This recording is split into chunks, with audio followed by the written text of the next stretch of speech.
part of me graduating my own course and taking that leap and rewriting my own story and living a new script, one that I can take my own power back and I can do the things that I dreamed about when I was in high school and before that I knew that I would never have the opportunity to do. As a woman in the cult, I would never have been able to come up here and speak to an audience of people. That was just something that women didn't do. I would never have been able to do the book, as I said, and what I'm doing is I'm taking that theme of Once Upon a Second Time, and I am writing my life story and my journey through leaving the cult, leaving an abusive relationship, and my mental health. So with that, I also would never have been able, we volunteered for a publishing company is what we were doing. And what they did is they published their own literature, so we were very sheltered in what we were allowed to read, what we were allowed to intake for information. Everything came from our headquarters. So we were very sheltered, even though that we lived among everybody and we went to regular schools and that, we were very kept from information, for being connected to our community and those around us. And so when about 15 years ago, I had met a woman and she was running a little secondhand little clothing thing, just a little drive. And I was from a small town and she said, you know what? You should probably do something like this. And she kind of like gave me a little nudge in that direction. So of course I went home and I Googled, because I always Google. And I started finding that it was something that I really wanted to do. I had 3 children. My partner and I, my ex-husband, we had cleaning companies and things like that. But I really wanted something that was my own. And that. So I came up with a theme, the name of the store, Once Upon a Second Time. And I did not know that there was a franchise already with a similar name. But my community really embraced that, and they embraced me. And when I moved locations, what I did is I moved my home and my business and into one building. And so I ran the store out of my home. And it was never about business for me. It was about connecting with my community. So I had a couch, and I had coffee, and women would just come in and sit down and chat.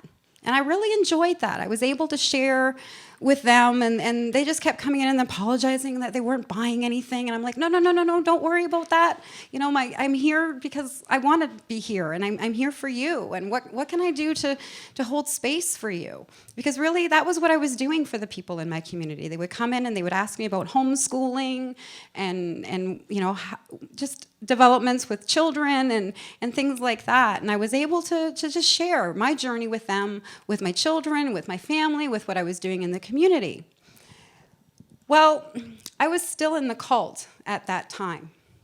And it came to be Christmas. And I thought, I'm going to do something really brave. And I put up Christmas lights in my store window. And I put, heaven forbid, Christmas sweaters. Don't I get a knock on the door?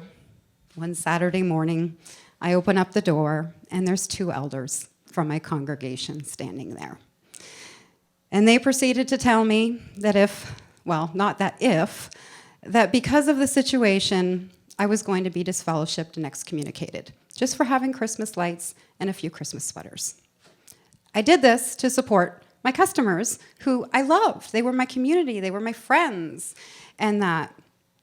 So they left a few minutes later with me telling them that I was not going to be disfellowshipped, but I was going to write my letter of dissociation. And so that's what I did.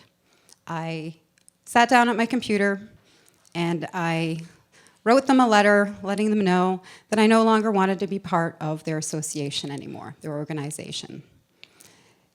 In doing so, I lost everything. My family, the community that I knew, all of the supports from growing up for 35 years. They were just gone. But I had my other community. I had all of the people in my small town of Durham, not Durham Region, Durham, Ontario, just up Highway 6. And that really kept me going.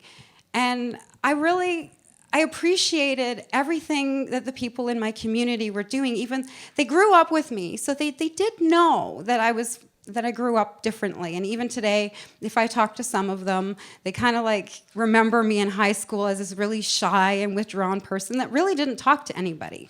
The only person that I really kind of like had was one of my friends who is here tonight, and she's been friends with me since we were teenagers.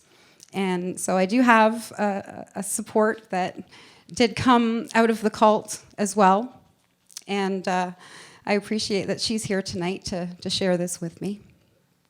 But it was, leaving the cult was also a catalyst to me leaving my partner, because after we left the cult and I became isolated, that's when major abuse started to happen for me. And I moved to Guelph, is what I did. And I started trying to come out of my shell and reach out for help. I ended up in domestic violence shelters and women's shelters with my 3 children, trying to figure out what was wrong with me. I didn't understand at the time that I had a lot of conditioning and mind control, which was kind of interfering with my mental health issues. And so part of that is not even being able to speak out my truth. And so I went into all of these shelters and that, and I wasn't telling them what had actually happened to me and where I had come from. So nobody was really able to connect with me because I wasn't sharing what I had come through. I was just there, just get me stable, just put me somewhere, and I can just move on. But that wasn't the case. So I connected with CMHA through going through many processes. I counted out how long I was homeless and in shelters, and it ended up being 16 months in total, from October 2013 till December 2017, till I finally got into this program with CMHA that was a stabilizing program. And I've been working with CMHA on my own healing journey for the past, this spring will be 3 years in this one program. And they've really, really stood by me and really helped me to be able to take the stigma away from what had happened to me and to be able to speak out about some of my mental illnesses. And the journey that I took was not as conventional as most people, but I also had the support that I was able to get through all of that.